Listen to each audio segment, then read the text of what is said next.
Queridos, a nossa lição começa com um texto áureo que fala sobre Gênesis, capítulo 25, versículo de número 12. Gênesis 25, capítulo 25, versículo de número 12, está ali. Estas, porém, são as gerações de Ismael. Atenção, estas, porém, são as gerações de Ismael, filho de Abraão, que a serva de Sara, Agar, a egípcia, deu a Abraão. Muito bem. Todos nós sabemos que o islamismo é a religião que mais cresce no mundo. Isso não é alheio a ninguém. Todo mundo sabe disso. E nós sabemos também que essa religião está alinhada com o cenário profético mundial. É muito importante que todos nós estejamos cientes do que está acontecendo na geopolítica atual e como isso tem a ver com as profecias bíblicas. Há um perfeito alinhamento entre as profecias bíblicas e o que está acontecendo no mundo hoje. Amém? Vocês vão ficar pasmos aqui com algumas informações importantes. Eu vou trazer aqui algumas coisas que compõem a minha tese de mestrado em Apocalipse. A minha tese de mestrado tem a ver com o anticristo. Amém? E eu vou trazer algumas coisas aqui hoje. Se o tempo der, eu vou correr para isso. Amém? Pronto, vamos direto ao primeiro ponto da lição. O primeiro ponto da lição fala sobre as considerações gerais. A primeira coisa que temos que aprender é que os descendentes de Ismael são os atuais árabes. Não só os árabes, mas também todo o povo muçulmano do mundo inteiro. Todos os muçulmanos em toda a parte do mundo são descendentes de Ismael, juntamente com Esaú. É uma junção de Ismael e Esaú depois, tempos depois. Esaú passa a ser o pai dos edomitas, que vão dar origem aos árabes naquela região ali da Arábia Menor, da parte de baixo. E os muçulmanos como um todo são descendentes de Ismael. Todos nós sabemos que Ismael é filho de Abraão, conforme está em Gênesis capítulo de número 14 e também o 15. Nós sabemos a história de Agar. Todos nós sabemos a história de que Sara era estéril e Sara deu a sua concubina para que Abraão continuasse a sua prole, uma vez que um homem sem filhos na cultura judaica era alguém amaldiçoado.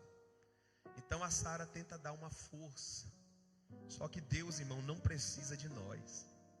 Apesar de Deus contar conosco, Deus não precisa de nós. Este é o primeiro ponto. Por causa desta questão, a Agar concebe o Ismael. E eu queria que você atentasse para um ponto muito importante. Pois depois que a Agar gera a Ismael, Deus visita a casa de Abraão e Sara concebe e dá à luz. E o nome do menino é Isaac. Diga Isaac. A palavra Isaac no hebraico é Tirza. Tirza quer dizer sorriso. Sara chama o filho dela de sorriso, de alegria.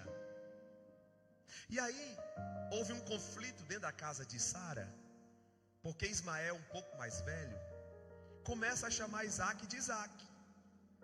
Ele começa a chamar Isaac de Isaac. Já estou desmistificando algumas coisas que pregador prega por aí, fazendo pressão nisso aqui. O nome de Isaac é riso. Sara vai a Abraão e diz assim: o filho da escrava está caçoando do nosso filho, está rindo do nosso filho. O que vai deflagrar ali que Abraão mande essa mulher embora, a Agar e o seu filho. Eu já vi muita gente floreando, dizendo que o menino estava realmente fazendo isso, mas o menino só estava chamando o Isaac de Riso, que era o nome dele. Ei, Riso! Atenção, ei, Riso! Vem cá, Riso! Vamos brincar, Riso! Sorriso! Aí a Sara, motivada não pelo Espírito de Deus, mas pensando em alguma coisa com relação à primogenitura, talvez, a Bíblia não diz. Ela chama Abraão e diz: olha, está tendo problema aqui dentro de casa. O filho da escrava está mangando do nosso filho. Despede-a juntamente com a criança para que saiam pelo deserto e se estabeleçam em qualquer outro lugar. E assim acontece. Eu estou narrando tudo isso para que os irmãos entendam algo muito forte aqui, que vai ser o final da revista, da lição. Amém? Abraão despede, a mulher vai para o deserto, Agar, juntamente com seu filho, acabando ali o mantimento. Todo mundo sabe a história. Agar deixa o menino à distância de um tiro de pedra, pois a sede alastrou-se, não tem mais como andar. Ela se afasta, vai chorar e não ver o seu filho morrer. Para não ver o seu filho morrer, ela fica distante. Aí desce o que? O anjo do Senhor. E o anjo do Senhor diz assim: não temas, mulher, você não vai morrer e teu filho também não vai morrer. Esse filho será pai de uma multidão, de uma grande nação, de um povo. E ali a palavra é até etnon, da onde vem a palavra etnia. Esse menino será pai de uma grande nação. E esse menino, fala comigo, será arqueiro. Segura isso aí. O menino é o quê? Não esquece esse detalhe. Para frente. Ponto de número 2. O mundo árabe. O mundo árabe. Vamos ler juntos? 1, 2, 3. E os povos do sul da Palestina, os povos do sul da Península Arábica descendem de... Tudo bem, continue. Cujos descendentes povoaram o sul dessa... E os povos do norte, Arábia Saudita, são descendentes de... Tudo bem, pode seguir, né? Que é Ismael. Avilá era uma região da costa oriental.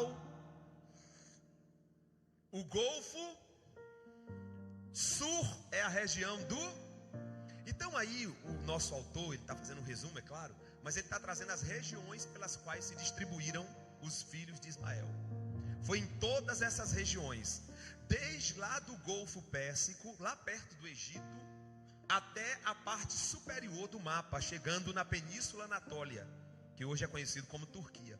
Todo esse mundo é um mundo tomado pelos descendentes de Ismael, irmãos, que atualmente está aí até hoje, viu? Só que eles não se detiveram nesta região, esse é o problema. Terceiro ponto, a origem do islamismo. Pronto, vamos falar agora da religião. Diga comigo, muçulmanos e árabes é o povo, são as nações. Islamismo é a religião desse povo. O nome da religião vem de uma palavra árabe, ou de uma palavra Islã, que quer dizer submissão. Mas eu vou dizer uma coisa muito séria para vocês aqui. Essa palavra submissão aqui não é a mesma submissão com a qual nós nos dobramos diante de Deus. A palavra aqui é submissão de qualquer jeito, de uma forma ou de outra, pelo bem ou pelo mal.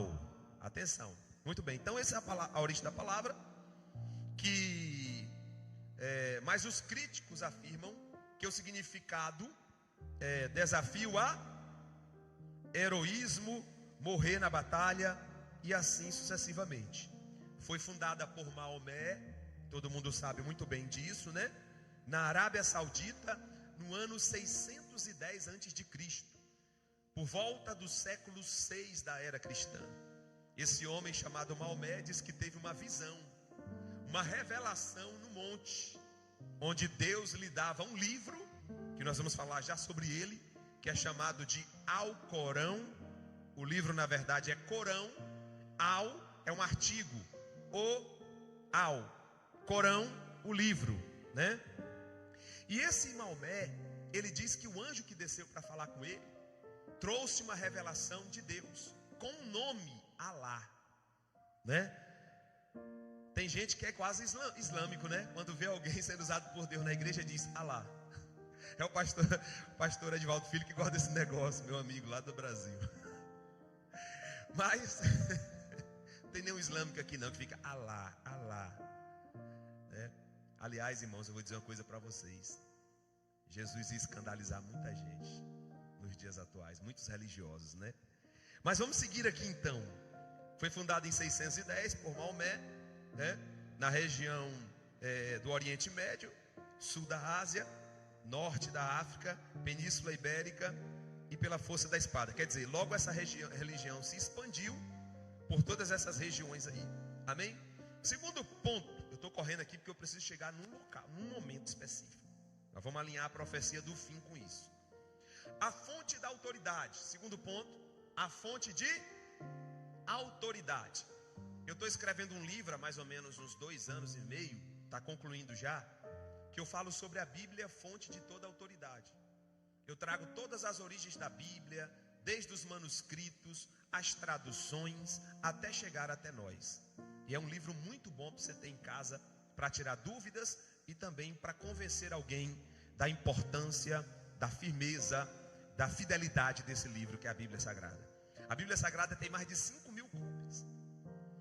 Um dos critérios científicos é que para um livro ser respeitado, um livro histórico, ele tem que ter cópias. O livro que tem mais cópias no ambiente acadêmico tem 400 cópias. A Bíblia tem 5.000 e ainda tem cientista que não quer respeitar. Mas tem que respeitar, porque ela está se cumprindo. Amém? Mas vamos falar aqui do livro dos islâmicos. Primeiro ponto ali fala a origem da história do Alcorão. A palavra vem do árabe Corã, que quer dizer o quê? Recita. O artigo al, que é o artigo que vem antes, é um artigo definido. Então, Alcorão quer dizer a recitação. É o nome do livro, tá bem? Os muçulmanos acreditam que o anjo Gabriel recitou a sua mensagem a Maomé durante 23 anos, cujo conteúdo está numa tábua no céu. Eles acreditam que o Alcorão é a inspirada palavra de Deus. Mas estudos críticos nele e na sua história tornam inconsistente esse conceito. Amém? Por várias questões aqui que não dá para a gente tratar hoje, não é o foco. Mas esse é o livro dos islâmicos. Diga comigo, o Islã é a religião dos muçulmanos. E o Alcorão é a Bíblia dos muçulmanos. Amém? Vamos seguir para frente então. Seguindo, origem humana do Alcorão. Segundo tópico, segundo ponto. Origem humana do Alcorão. Pode descer.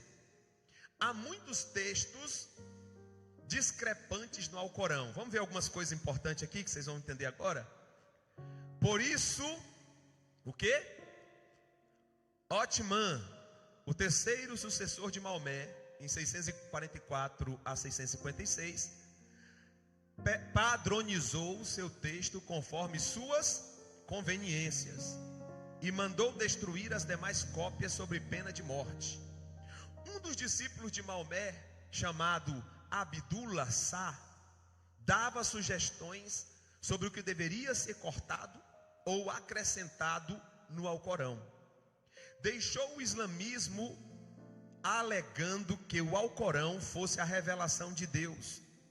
Não poderia ser alterado por sugestão de um escriba, né? Quando Maomé conquistou Meca, matou o seu discípulo, visto que sabia demais para continuar vivo. Então foi um livro que foi mexido ao longo do tempo. Alguns chegaram a acrescentar algumas coisas conforme lhes parecia conveniente, né? Já não se basta que a revelação é duvidosa, ainda tem algumas mexidas para complicar ainda mais a questão, tá bem? Bom, deixa eu falar algumas coisas sobre o Alcorão. Quem é simpatizante do Islã, que eu acho que não tem ninguém aqui, deve entender de uma vez por todas que neste livro existem mandamentos para matar. Eu não sei se vocês já ouviram falar de um termo que eles usam, que é a jihad. Alguém já ouviu falar? O que é a jihad? É a guerra santa em nome de Deus. eles são autorizados. Eu tinha até a passagem aqui separada, mas eu terminei perdendo o arquivo, mas eu posso mandar no grupo da igreja. Eles são autorizados pelo livro deles, a Bíblia deles, a promover uma guerra santa contra os infiéis, principalmente judeus e cristãos. Recentemente um cristão foi morto a facão aqui na Espanha, e não aconteceu nada com o rapaz que matou, porque na hora alegaram que o cristão estava ofendendo a cultura islâmica. Pasmem, os governantes da Europa atual dizem que eles são uma cultura. O nosso primeiro-ministro daqui, falou que eles são uma cultura a ser respeitada. Eu não sei o que vai ser dessa live, ou se eu fico em Portugal ainda. Mas vamos seguindo aqui, irmãos. Bom, então esse é o conceito do Alcorão. Vários conceitos terríveis.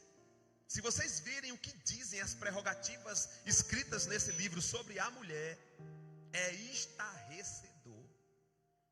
Depois vocês dão umas pesquisadazinhas para poder combater, viu?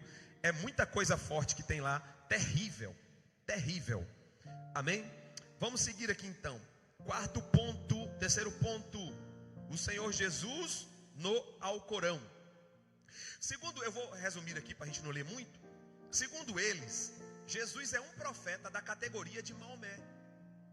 Assim como Maomé foi um profeta, Jesus também é um profeta. Eles respeitam a Jesus, mas eles não seguem a Jesus, eles seguem a Maomé, porque ambos têm a mesma categoria de espiritualidade.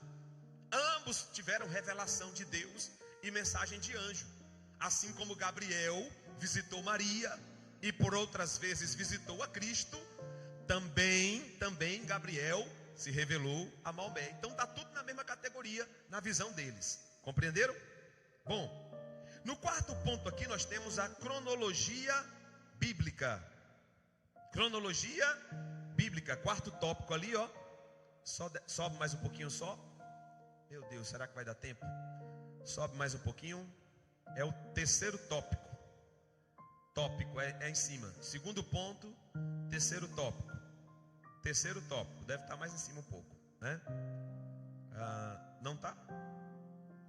Então a sua revista aí está com problema espiritual, porque a minha tem 4 tópicos nesse ponto, no segundo ponto. Essa não tem não? Tem não? Então vamos direto para o quarto ponto aqui, né? O quarto ponto. É isso mesmo, meu irmão?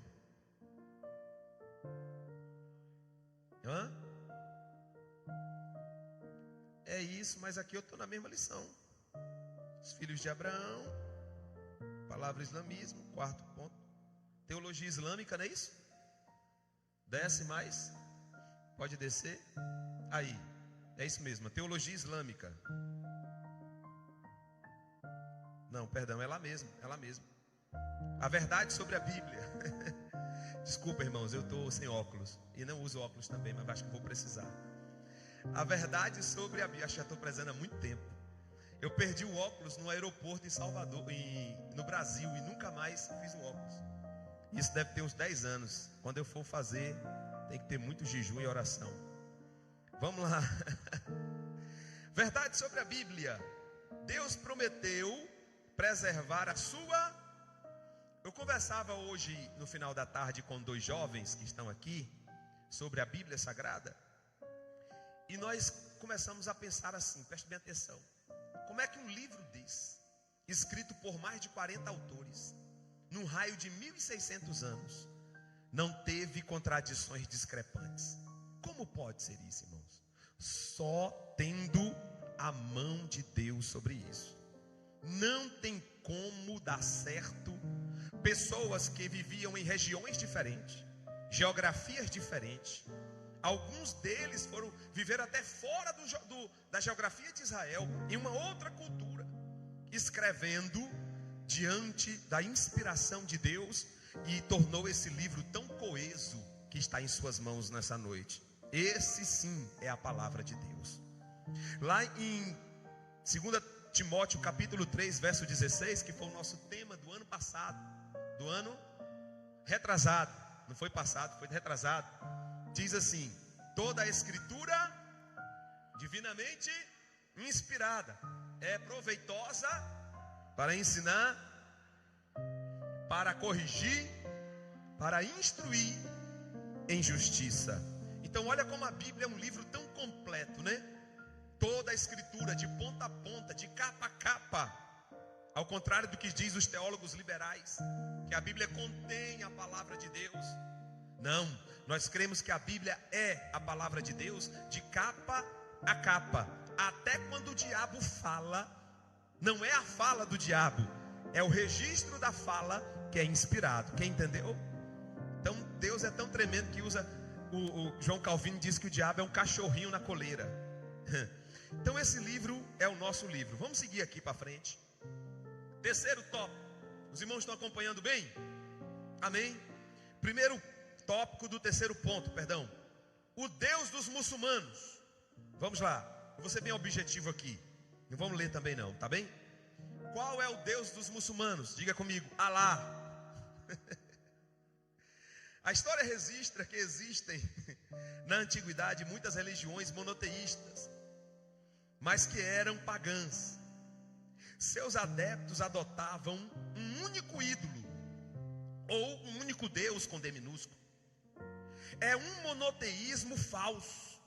Alá, divindade dos muçulmanos, era uma das divindades da Arábia pré-islâmica, que foi adorada pela tribo dos Coraixitas. Recebe o mistério. De onde veio Maomé. Há inúmeras evidências irrefutáveis na história e na arqueologia de que Alá não veio dos judeus, nem dos cristãos. Alá e Jeová não são nomes distintos de um mesmo Deus. Não são nomes distintos de um mesmo Deus. Eles querem dizer que o Jeová da Bíblia, pode perguntar para eles: quem é o Deus de vocês? Não, o nosso Deus é Alá, que é como se fosse o Jeová de vocês, só muda o nome. Na verdade não é. Alá, o Deus dele, tem práticas e formas de identidade diferentes do nosso Deus da Bíblia Sagrada. É que não dá tempo para a gente tratar desses pormenores, mas existe uma identidade diferente. Outra, nunca houve contato, historicamente falando, do Alá do período pré-islâmico com o Jeová ou com os judeus que adoravam a Jeová. Não houve contato. Esse Alá é de regiões remotas, distantes da cultura de Israel. Então por aí os irmãos já se munem de informação para dizer para um islâmico que você achar por aí, no trabalho, em qualquer outro lugar, que diga que os deuses é o mesmo, que Alá ou Jeová é o mesmo, e você vai dizer: não, historicamente Alá, ele faz parte da tribo dos Coraixitas. Meu Deus do céu, não precisa falar isso não, só diga, é melhor, né? Só diga que Alá, esse nome, diga assim, diga lá para ele, ó, Alá é antes de Maomé existir, já era adorado por tribos nômades do ambiente arábico. Antes de Maomé existir, Maomé só adotou para dentro do islamismo e passou a ser o Deus deles. Eu já vi gente argumentando isso. Eu já vi muçulmano dizendo: não, é o mesmo Deus. É o mesmo Deus, né? Já vi muçulmano argumentando isso. É só muda o nome. Aí você agora já sabe. Não tem nada a ver Jeová da Bíblia com o Alá do mundo islâmico. Amém, irmãos?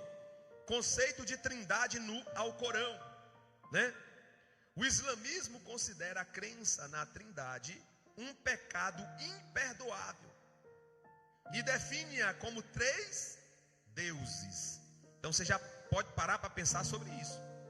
Na nossa crença, cristianismo, existe uma trindade, que é um conceito estabelecido no século 3, a partir de 325.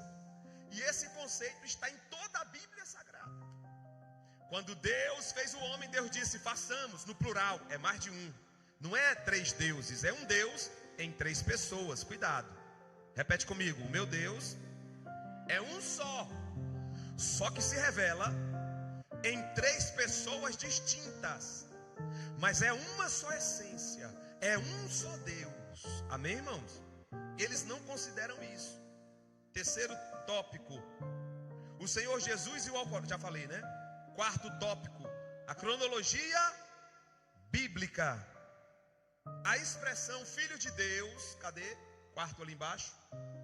Mostra a origem e a identidade de Jesus. Está lá em João capítulo 8, verso 42.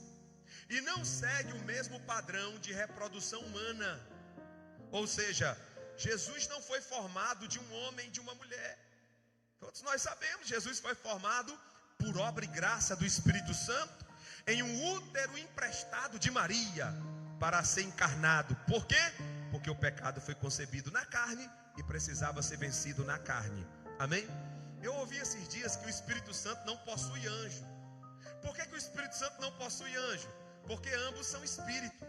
Seria possessão se o Espírito Santo possuísse anjo. Mas o Espírito Santo possui ser humano. Ou seja, o Espírito Santo possui quem tem alma e tem corpo, também tem espírito. Então gera legalidade para o Espírito Santo encher. Mas o Espírito Santo não enche anjo. Quem está entendendo aqui, irmão? Cuidado. É por isso que demônio não tem legalidade jurídica para estar no corpo de alguém. Quando você for repreender um demônio, você vai repreender em nome de Jesus e vai deixar claro que você entende a palavra. E vai dizer para esse demônio: demônio, você não tem legalidade para estar nesse corpo. Por quê? Porque você é espírito. Não tem legalidade de atuar no mundo físico. Sai em nome de Jesus. E ele vai sair. Amém? Espero que você esteja bem para isso. Quinto tópico: o sacrifício de Jesus. O sacrifício de Jesus. A cruz de Cristo sempre foi o escândalo para os que pensam, para os que perecem. Bota esse texto aqui, 1 Coríntios capítulo 1, verso 23. Acabou meu tempo. Meu Deus do céu. Rapaz, eu vou chegar já já ali na frente, já já. Bota só esse texto que eu já vou passar de vez logo. Mas nós pregamos a Cristo crucificado, que é o quê? Escândalo para os e loucura para os gregos. Essa morte de Cristo na cruz, ela é inconcebível na mentalidade dos grandes filósofos gregos. Um homem morrer pelos outros não faz sentido. Para os judeus é o escândalo. Por quê? Porque para o judeu só Deus é Jeová, Jeová é Deus. A mediação passa pela lei e pelo sacrifício. Aí Jesus fala: eu sou a conclusão de tudo. Eu sou o cordeiro que era morto. Eu sou a arca da aliança. Eu sou o sábado. Toda a profecia converge em mim. Eu sou a revelação máxima de Deus. E o escritor aos Hebreus chegou a ousar dizendo, no capítulo 1, verso 1 a 3, ele disse: ele é a expressão máxima da glória de Deus. Aí ele continua dizendo: há muito tempo Deus falou aos nossos antepassados de muitas maneiras pelos profetas. Hoje nos fala pelo Filho, e este Filho é a expressão máxima da glória de Deus. Quer entender Deus? Olha para Jesus. Quer entender o amor de Deus? Olha para a cruz.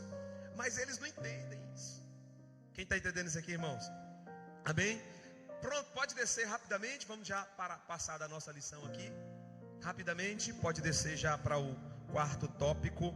E aí, eu vou deixar isso aqui para vocês lerem em casa. Está no grupo da igreja. A fé, o tipo de fé que os muçulmanos praticam, o islamismo, né? As orações que eles fazem. Eu quero até fazer uma oração que eles fazem aqui, só para você entender.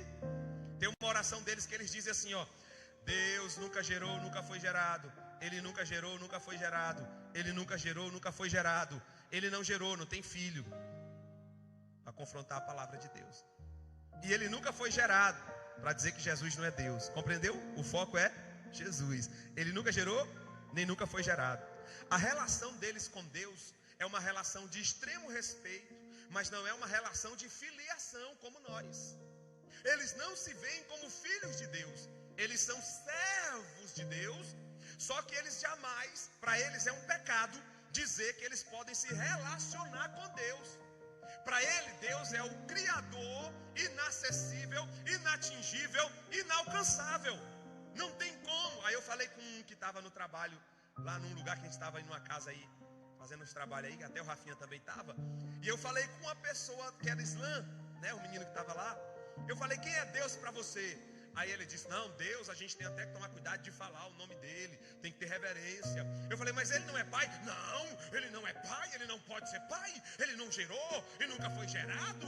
Não, ele é grande, ele está lá em cima, tudo brota dele, ele é o centro de tudo, mas nós não podemos dizer que temos relacionamento com ele. Eu falei, por isso que você tem que ficar de bundinha para cima, meio-dia na hora do almoço, fazendo essas orações sem fim e não sente nada. Aí não vale a pena não. Tem que sentir. O nosso Deus da Bíblia, ele chegou e disse, eu não sou só pai, eu sou Abba, pai. Abba quer dizer paizinho. Ele está dizendo, eu sou pai de perto, eu quero me relacionar. Esse negócio é tão forte. Eu acho que a lição eu não vou conseguir mais dar não. Mas esse negócio de Deus é tão forte, irmão, que se fôssemos resumir a intenção de Deus conosco, resumiríamos em uma palavra. Diga comigo, relacionamento.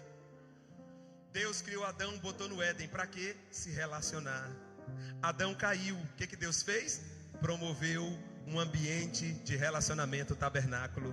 Descia onde? No tabernáculo. Como? Em forma de nuvem. Só que Deus não se deu satisfeito de descer de forma de nuvem. Aí ele resolveu encarnar na pessoa de Jesus Cristo. Aí Isaías disse, a virgem conceberá e dará à luz a um filho, e o seu nome será Emanuel. Sabe o que é Emanuel? Deus conosco. Aí não para por aí. Aí Deus não se dá por convencido e não se dá por satisfeito na vinda do Senhor Jesus. Aí ele diz, Jesus não veio fora de vocês? Foi. Eu vou mandar agora o Espírito Santo para dentro de vocês. Aí Paulo escreve em 1 Coríntios 3,16, não sabeis vós que sois templo de Deus e morada do Espírito Santo? Então o Espírito Santo não chega quando eu canto, o Espírito Santo chega quando eu chego. Por quê? Porque eu sou casa dele, você entendeu ou não? Toma posse dessa palavra nessa noite, você é casa dele. Você não está buscando uma experiência externa em algum lugar exclusivo, específico. Você já pode viver uma experiência com o Espírito Santo em qualquer lugar, porque ele já está na casa, amém? E aí Deus não se dá por satisfeito do Espírito, já está dentro de nós hoje. Aí sabe o que Deus faz? Planta uma cidade-jardim que vai pairar sobre as nuvens, Apocalipse 21. E lá terá mansões para cada um de nós. No meio da cidade um rio que alegra as moradas do Altíssimo. Que coisa terrível. Aí sabe como é que termina? O anjo diz, João, essa cidade será o ambiente onde Deus, o Senhor Jesus, vai tabernacular com vocês, vai morar com vocês.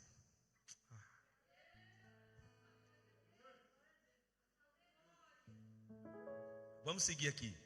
Irmãos, eu tenho 10 minutos. Vocês têm essa paciência agora? Agora eu vou dar a aula que eu queria dar. 10 minutos, vou terminar agora, tá bem? 10 minutos. Vamos falar do anticristo? Vamos lá para Daniel capítulo 9, bota para nós. Daniel 9, 25, 26 e 27. 3 versos que falam sobre o final dos tempos, irmãos.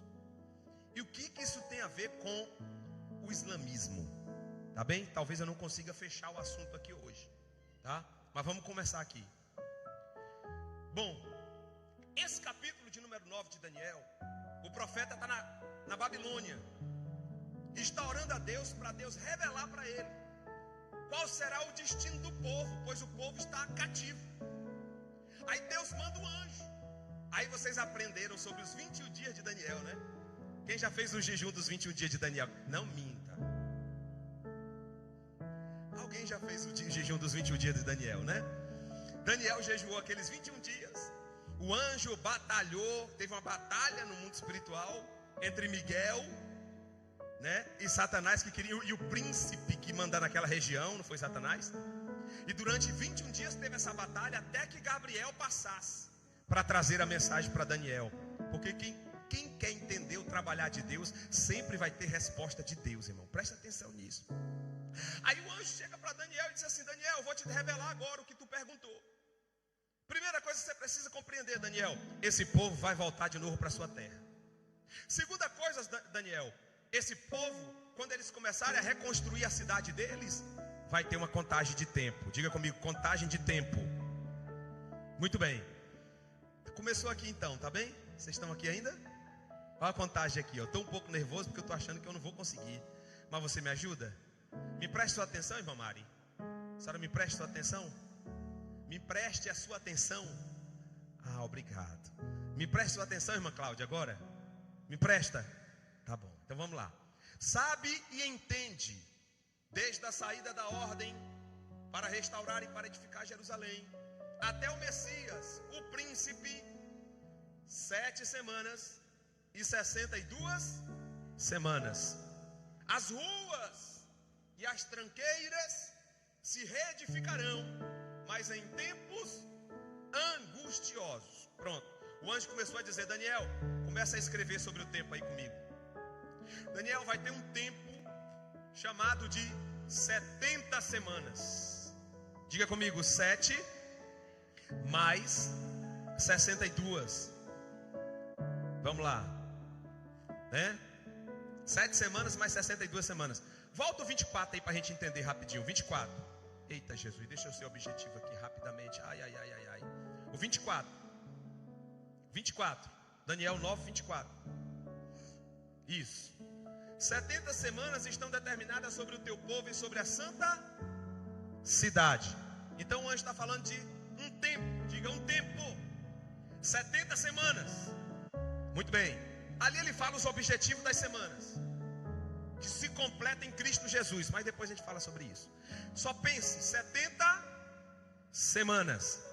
A palavra semana aqui em hebraico é Shaboim. Fala Shaboim. Tá ficando bom em hebraico, hein? Shaboim é semana de ano e não semana de dia. Ok? Semana de dia, Shaboa. Semana de anos, Shaboim. É que os judeus fazem muito trocadilho para perturbar a nossa vida. Mas é semana de anos. E o anjo está dizendo que são 70 semanas de anos. Quanto é que dá 70 semanas de ano? Você multiplica 70 vezes 7, que é o total de uma semana. 70 vezes 7. Quanto é que dá 70 vezes 7? Cadê você? 49 ou 490 anos, em se tratando de 70 semanas de anos. Amém? Então o anjo está dizendo para Daniel: atenção, filho, anota 490 anos. Nesse tempo vai se cumprir muita profecia. Amém? Pegaram aí até agora? Agora vamos para o 25 para a gente entender. O anjo vai dar uma destrinchada nesse tempo. Presta atenção. Sabe e entende, porque a fé vem pelo ouvir, o ouvir da palavra, né? Então tem que entender. Desde a saída da ordem para restaurar e para edificar Jerusalém, da saída da ordem para restaurar e edificar Jerusalém até o Messias, aí ele conta um tempo. Qual é o tempo? 7 semanas e 62 semanas. Quanto dá isso? 69. Anote, 69. Muito bem. Então nós já sabemos que o anjo está contando que da reedificação de Jerusalém, depois do cativeiro babilônico, que se deu ali por volta do ano 445, até Jesus, se contaria 69 semanas.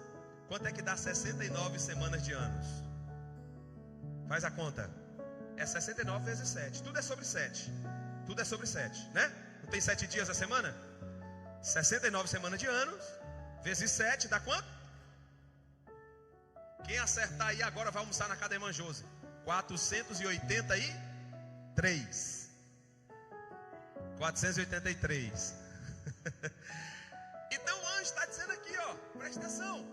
O anjo está dizendo: Daniel, no raio de 483 anos, que se cumprirão profeticamente, a começar da construção da cidade até a morte de Jesus na cruz, do Messias, esse tempo vai se cumprir. Entendeu, Daniel? Entendi, anjo. Em 445 o povo volta. Decreto de Ciro o Grande. Começa a reconstrução da cidade. De 445 até o ano 33, quando Cristo morre. 483 anos. Eu só vou, se você não der um glória, eu vou embora agora. Vocês estão dormindo. Vocês estão para lá de Bagdá. Vocês estão alá, o professor querendo ensinar um culto de sábado. Alá, pensando que sabe tudo.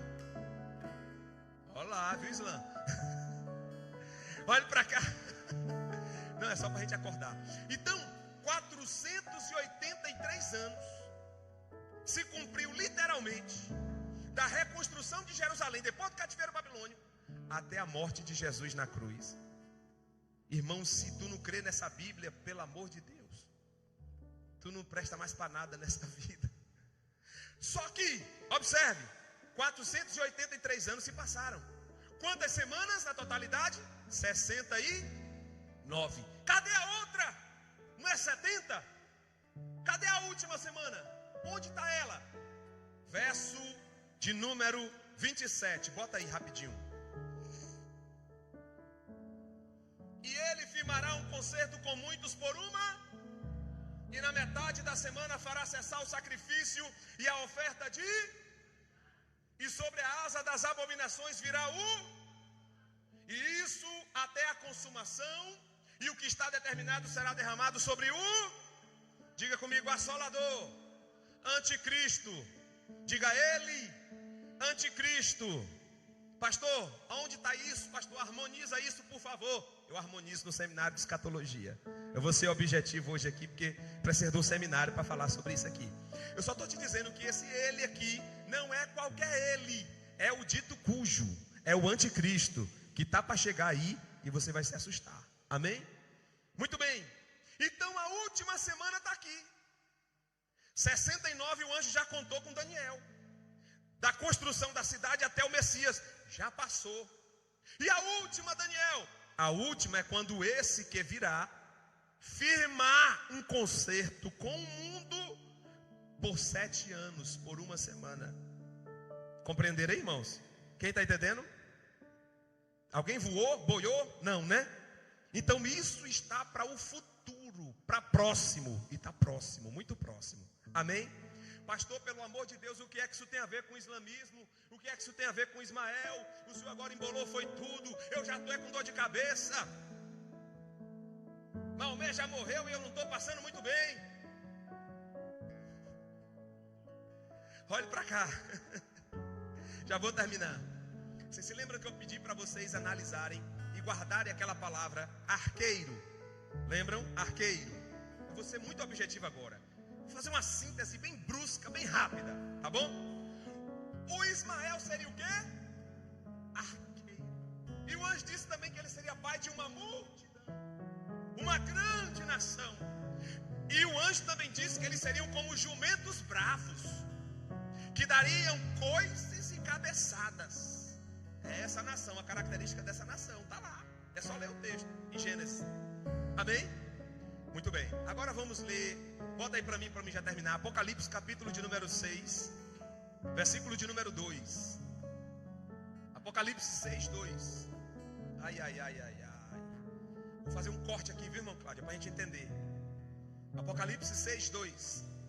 E olhei, e eis branco, e o que estava sentado sobre ele tinha e foi-lhe dado uma, e saiu vitorioso para o que esse aí tinha? Esse cavaleiro branco aqui é o anticristo. Quem está entendendo? Esse cavaleiro branco é quem? O anticristo. Qual o instrumento de guerra dele? Qual o instrumento que o anjo disse que Ismael teria? Calma, vocês têm um pouquinho de paciência mais? Posso voltar lá em Daniel? Irmão, cuidado, viu? Vamos lá, Daniel 9, 26 agora. Agora vocês vão tomar um susto. Daniel 9, 26. O que eu vou falar para vocês agora é uma pesquisa de 8 anos. Eu espero que ninguém pise em cima. Guardem. Uma pesquisa de 8 anos. 9, 26. E depois das 62 semanas, depois que o Messias tiver morrido e ressuscitado e for para o céu, olha aí, Depois das 62 semanas, será tirado o Messias. E não será mais, ou seja, não estará mais na terra. E o povo do príncipe, presta atenção, no versículo 25 tem o ungido, o príncipe. Aquele ungido, o príncipe, é Jesus. Esse príncipe aqui não é Jesus. Por quê? Porque o Messias já subiu. Compreenderam? Pegaram a dinâmica? Atenção, o Messias já subiu. E o povo do príncipe que há de destruirá a cidade e o seu fim será como uma, e até o fim haverá, que estão determinadas assolações. Isso aqui, irmãos, está falando de quê? Esse momento aqui está falando sobre o anticristo. Diga comigo, o príncipe é o anticristo. E o anticristo tem um povo. É agora que vai entrar a reflexão nossa. Você tem que seguir o meu canal lá para você ver esse negócio mastigadinho lá no YouTube, viu? Mas olha só aqui, preste bem atenção. Irmãos, isso aqui aconteceu quando? Profeticamente, historicamente. Isso aqui aconteceu no ano 70 da era cristã, quando a cidade de Jerusalém foi destruída pelos romanos. A cidade de Jerusalém foi destruída 37 anos depois que Jesus morreu, porque os judeus continuaram se insurgindo contra os romanos, e começaram a criar algumas revoltinhas aqui, umas revoltinhas ali. Aí o imperador romano na época disse assim: bora acabar com esse negócio. Vai lá 9 legiões, cerca lá a cidade de Jerusalém e desce a espada neles para acabar com essas revoltas. Isso aconteceu no ano 70, ano 70 da era cristã. Sabe o que aconteceu no ano 70? Tito Vespasiano era o general. Ele invadiu a cidade de Jerusalém, matou ao fio da espada os homens, as mulheres. Antes disso eles fizeram um cerco de mais de 6 meses da cidade, e o povo já estava morrendo de fome e de sede lá dentro. Depois eles invadiram e destruíram a cidade e o templo. Amém? Mas só que o texto está dizendo: o povo do príncipe que é o príncipe há de vir, mas o povo do príncipe destruirá a cidade e o santuário. Compreenderam até agora? Bom, quem olha para isso a olho nu pensa que foi os romanos. Então o anticristo vem da onde? Dos romanos. Quem está aqui ainda? Dá um tapa em alguém do seu lado aí para ele acordar. Isso, dá um tapinha, santo, santo. Olha, presta atenção. O povo do príncipe que há de vir. O príncipe ainda vem, mas o povo do príncipe destruirá a cidade e o santuário. Isso já aconteceu no ano 70. Quem foi esse povo? 9 legiões romanas. Amém, irmãos? Prestaram atenção agora? Agora preste muita atenção, agora vai estreitar. Eu fui pesquisar sobre isso, que eu sou curioso, e comecei a pesquisar nos livros. E eu fui para a história dos Hebreus, de Flávio Josefo, aquele grossão que esses dias alguém mandou uma foto dizendo: pastor, é bom. Quem foi que mandou a foto da história dos Hebreus? Foi a Viviane ali, não foi? Comprou? Pronto, você vai ler depois sobre as guerras judaicas e você vai gostar. Lá no livro das guerras judaicas tem uma narrativa que Flávio Josefo fala sobre esse homem aí e sobre essa guerra. E Flávio Josefo traz algumas informações muito importantes, irmãos. Preste atenção agora. No livro Guerras Judaicas, que é uma parte do livro de História dos Hebreus, aquele grossão está lá dentro. No capítulo 7 das Guerras Judaicas, Flávio Josefo estava vendo essa guerra, o cerco de Roma contra a cidade de Jerusalém. E Flávio Josefo descreve no seu livro, e ele começa a descrever: o ódio das legiões romanas contra os judeus era incomum, era fora do normal. E aí ele diz assim: e esse ódio é motivado pela religião desses soldados. Só que esses soldados, segundo Flávio Josefo, não são soldados da Europa, não são soldados de Roma, não são romanos de nacionalidade. Essas 9 legiões, elas estavam na região da Arábia, irmãos. Presta atenção. Essas novas legiões estavam do Egito até lá em cima, onde é hoje a Turquia, todas estacionadas no mundo árabe. E esses legionários, eles foram sendo recrutados, porque Roma tinha um modus operandi que era assim, ó: quando o soldado ia ficando velho, eles iam aposentando, aí eles davam um saco de sal. Já ouviu falar sobre isso? É daí que vem a palavra salário. É por isso que esse salário não dá para nada. Era um saco de sal. Estou brincando, irmão. Dá para muita coisa. Salário de crente dizimista dá para muita coisa. A palavra salário vem desse saco de sal. O sal era uma especiaria. Com um saco de sal, o soldado aposentado voltava para Roma, comprava um sítio, comprava animal e plantava no sítio e ia viver o resto da vida dele com um saco de sal. Porque sal era uma especiaria na época, tá bem? Só que as legiões precisavam se recompor. E aí o que acontecia? Os romanos começavam a recrutar dos povos ali, ó. Bora, nós queremos jovens de 14 anos para cima, para virem ser legionários, para participarem das nossas campanhas, para estarem nas fileiras dos soldados. E Flávio Josefo pega a pena e diz: os soldados que compunham as 9 legiões que invadiram Jerusalém eram homens recrutados do mundo árabe.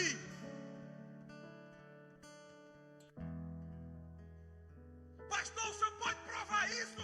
Isso é muito sério. Eu já estou aqui até nervoso. Dá para provar? Claro que dá. São 8 anos de pesquisa. Amém? Da onde é que vem esse príncipe? De um povo que destruiu a cidade no ano? E quem eram essas legiões? Quem eram esses guerreiros? Esses soldados? Soldados recrutados do mundo árabe. A Bíblia está dizendo que o povo do príncipe que há de vir destruirá a cidade e o santuário. Quem está entendendo até agora? Alguém se perdeu? Posso concluir? Vou concluir agora, já passei do horário. Posso concluir? Me empreste sua atenção, irmã Thaís. Amém? Vamos concluir então.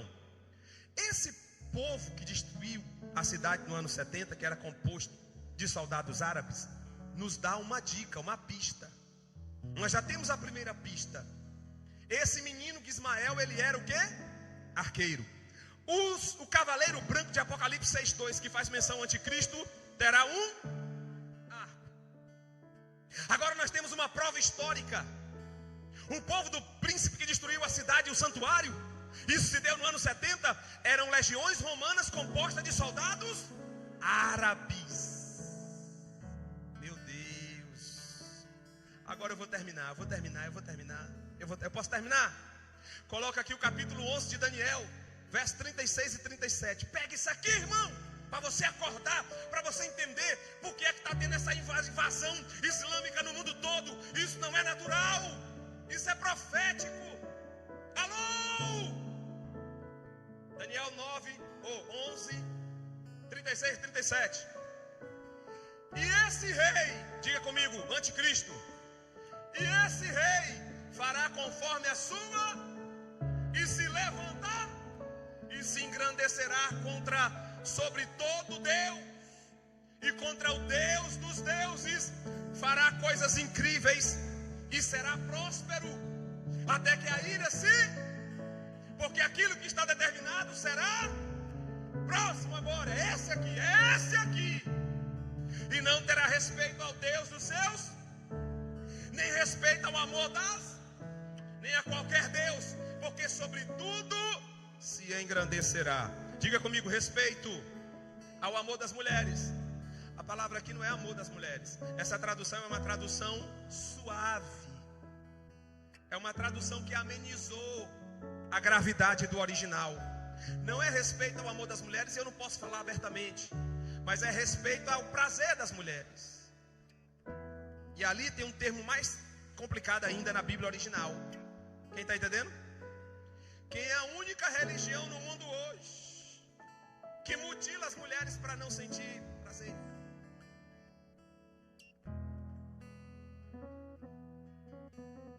Atenção, eu falei para vocês que o caldo hoje seria grosso, não falei? A única religião no mundo hoje que priva a mulher do prazer. Amém, irmãos? Agora eu vou fechar com vocês. Alain, eu quero que você coloque aqui bandeira dos países. Não bota agora não. Bota aqui Apocalipse, continua no Apocalipse 6, do verso 2 a seguir. Nós vamos ouvir sobre os 4 cavaleiros do Apocalipse. E hoje eu só termino meia-noite. Estou brincando. Mas Cláudio, não leva a sério não. O povo aqui já me conhece, a hora passa a me conhecer, viu, Marco? Me conheço, isso aqui é brincadeira. Quando você vê o nervoso, o pastor está brincando. Olhe para cá. E olhei, e eis um cavalo, e o que estava sentado sobre ele tinha e foi-lhe dado uma, e saiu vitorioso para. Isso não é Jesus, irmão. Pastor, por que não é Jesus? É tão bonitinho. Cavalo branco, vitorioso para vencer, coroa, não é Jesus? Porque no capítulo 5, Jesus é o cordeiro que está abrindo os selos. Alô? Não pode ser Jesus nos dois momentos. O que abre o selo e o que é o cavaleiro do primeiro selo. Compreenderam? Espero ter compreendido. Me ajudem, pelo amor de Deus, né? Próximo verso. Ligeiro. E havendo aberto o segundo selo, ouvi o segundo animal dizendo: vem e saiu um cavalo. O quê? Cavalo. E o que estava sentado sobre ele foi dado que tirasse a paz da terra e que se matassem uns aos outros, e foi-lhe dado uma grande espada. Diga: cavaleiro da guerra. Primeiro, cavaleiro branco da falsa paz. Agora, cavaleiro vermelho da guerra. Amém? Próximo. E havendo aberto o terceiro selo, ouvi o animal dizendo: vem e vê. E olhei, e eis um cavaleiro, e o que estava sobre ele assentado tinha uma, na onde? Na mão. Essa balança aqui é o que? É a balança da recessão, da crise por causa da guerra. O anticristo vem na falsa paz, depois ele instaura a guerra contra o mundo, principalmente contra Israel, que não vai adorar a ele. E aí depois vem a recessão, que é o cavaleiro de número 3. Cavaleiro preto, cavaleiro da fome. Próximo cavaleiro, já vou terminar. Segue. Olhei e vi uma voz no meio dos 4 animais que dizia: uma medida de... Não, próximo, pode ir. E havendo aberto o quarto selo, ouvi calma, é ali mesmo. E havendo aberto o quarto selo, ouvi a voz do quarto animal que dizia: vem aí. Próximo. E olhei e eis um cavaleiro. Diga amarelo. Diga só que não. Pode dizer só que não. A única Bíblia que traduziu por cavaleiro amarelo é a Bíblia em português. As Bíblias em inglês, as Bíblias em espanhol, a tradução não é cavaleiro amarelo, é cavaleiro verde. Verde. Pastor, mas que discrepância é essa? Não é uma discrepância, foi uma adaptação. Depois eu explico para vocês, que não dá mais hoje. Então só pegue a visão. Diga comigo: cavaleiro branco, cavaleiro vermelho, cavaleiro preto e cavaleiro verde. Diga: os 4 cavaleiros do Apocalipse é uma mensagem profética sobre o povo do príncipe que virá. Agora coloca as bandeiras do país do mundo árabe. Pegue uma seleção de bandeiras que tem uma verdona bem no meio. Uma seleção de bandeiras do países do mundo árabe. Bota aqui na tela. Bandeira dos países do mundo árabe. Ei, irmão, isso aqui é responsabilidade. É 8 anos de pesquisa. É minha tese de mestrado que eu estou dando uma introduçãozinha para vocês. Tem muito mais coisa. Bandeiras do país do mundo árabe. Bota aqui pra gente, rapidinho, para terminar. Não é nem para gravar esse negócio aqui, mas Deus é bom. Fica gravado aí mesmo. Depois vocês assistem de novo. Eu vou mandar cortar para botar para você assistir de novo. Amém? Bandeiras dos países do mundo árabe. Você vai estarrecer agora, irmão. Olha o susto aí. Olha o susto. Olha as cores. Ai. Olha as cores. Abre aí, abre a tela da câmera. Olha as cores aqui, ó. Olha as cores predominantes. Vermelho, branco, verde, preto. Vermelho, branco, preto, verde. Preto, branco, verde, vermelho. Preto, branco, vermelho, verde.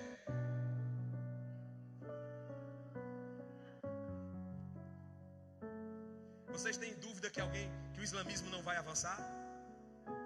Por que vocês acham que a Bélgica está toda contagiada e já tem vários primeiros ministros e prefeitos na Bélgica que são muçulmanos? Por que você acha essa simpatia da Europa com o Islã? Por que vocês acham que eles estão avançando tanto? Por que vocês acham que a gente não consegue abrir uma igreja para construir facilmente um terreno aqui, mas eles conseguem uma mesquita no centro de Lisboa? Por que vocês acham? Vocês acham que isso é obra do acaso? Que isso é só mais um movimento social? Está tudo sendo preparado para a chegada do príncipe que há de vir, irmãos. O povo do príncipe já está avançando. Está avançando a todo vapor. Estão dominando, é cultura de dominação. Na Europa eles estão dominando pela cultura deles, a imposição da cultura deles. Agora querem colocar até uma dieta nas escolas de criança específica para eles, para as crianças deles. Houve uma resistência aí do partido de direita, mas eles estão tentando. Eles estão tendo uma média de 6 filhos. Os portugueses têm 1,5 filho por casal. Eles estão tendo 6 filhos por casal. Eles estão avançando. Por quê? Porque vai vir um príncipe ainda. Eles precisam ter uma cultura de domínio. O anjo disse: esse menino será pai de uma grande nação. E você, Abraão, cometeu um erro muito grave. Você devia ter esperado em Deus para ter só Isaac. Mas já que a coisa aconteceu, se prepare para os desdobramentos proféticos.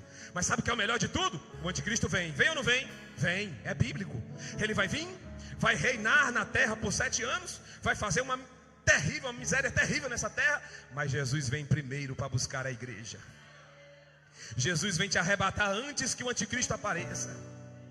Porque guardastes a palavra da minha paciência, diz Apocalipse 3:10. Eu também te guardarei sobre a hora da tentação que há de vir sobre toda a terra. Daniel disse: 70 semanas, o anjo disse para Daniel, estão determinadas sobre o teu povo e sobre a santa cidade. São 70, 69 já se cumpriu para Israel. A última é para Israel. Por quê? Negaram a Jesus. Mas você que crê em Jesus, irmão, você não vai passar pela última não. Você vai ser arrebatado. Paulo diz: depois nós, os que ficarmos vivos, lá em Tessalonicenses capítulo 4:17, seremos arrebatados juntamente com os mortos, encontraremos o Senhor nos ares, ao toque da trombeta, e estaremos para sempre com o Senhor. Quem vai ficar na grande tribulação é outro, é o coelho, mas não nós. Amém? Mas eu precisava que você tivesse essas informações. Um dia eu vou falar sobre o número da besta aqui, que vocês vão ficar, não vão ficar besta não, vocês vão ficar sabido. Amém? Deus abençoe a vida de vocês. Obrigado por ter suportado até agora. Essa lição eu precisava chegar nesse ponto, porque nós precisamos saber o que está acontecendo com o mundo. Amém? Fique de pé, fique de pé, fique de pé.